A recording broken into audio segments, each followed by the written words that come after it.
Olá, sejam todos muito bem-vindos à nossa disciplina Tópicos de Física 2. Nesse primeiro momento, nós vamos abordar a gravidade, as suas equações, as suas características, peculiaridades.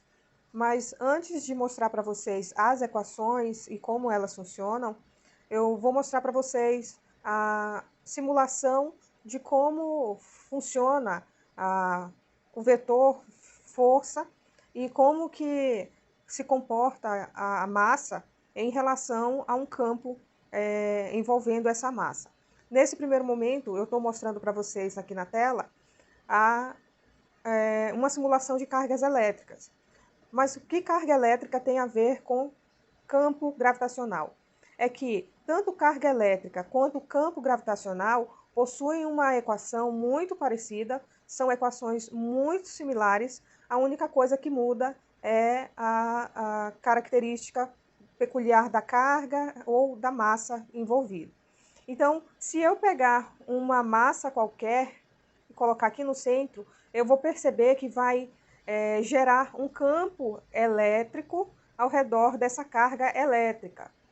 O mesmo vai funcionar para uma massa. Se eu pegar uma massa, colocar aqui no centro, ao redor dessa massa vai existir um campo gravitacional. Esse campo gravitacional, ele é muito pequeno para massas pequenas. Ele só vai existir de forma significativa para massas grandes, como a da Terra, da Lua, do Sol. Massas pequenas como a nossa, por exemplo, do nosso corpo, vai fazer com que exista um campo gravitacional, só que um campo gravitacional tão pequeno que é considerado quase zero. Então, quando a gente pensar em campo ou em gravidade, a gente tem que pensar em gravidade dessa forma, como um conjunto de setinhas que significam campo elétrico, nesse caso aqui, mas um conjunto de setinhas que significam campo gravitacional, no nosso caso, no nosso estudo. Vou mostrar para vocês o outro modelo. Eu tenho o Sol e aqui eu tenho a Terra. Eu vou dar play e eu vou perceber que a Terra, ela gira em torno do Sol. Sim, a Terra gira em torno do Sol e não, a Terra não é plana, tá? A Terra é um geóide. Eu vou falar sobre isso nos próximos vídeos. Então, só que eu quero ver a força gravitacional. Como que ela se comportaria? E aí aparecem as setinhas. A seta do centro da Terra em direção ao Sol e a seta do centro do Sol em direção à Terra. Percebam que são duas setas, uma é contrária à outra, porque a Terra atrai o Sol e o Sol atrai a Terra.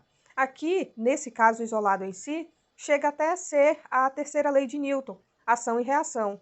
A Terra atrai o Sol e o Sol atrai a Terra.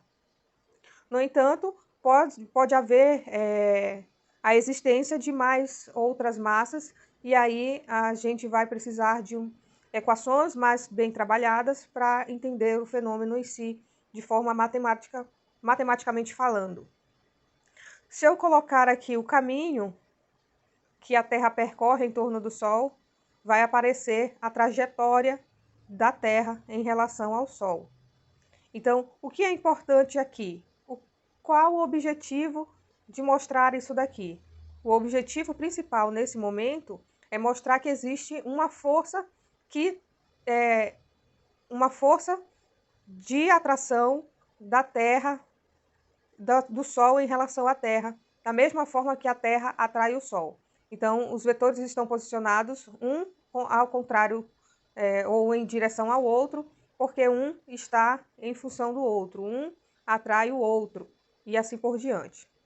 Nós poderíamos ter um conjunto maior, que seria com a Lua.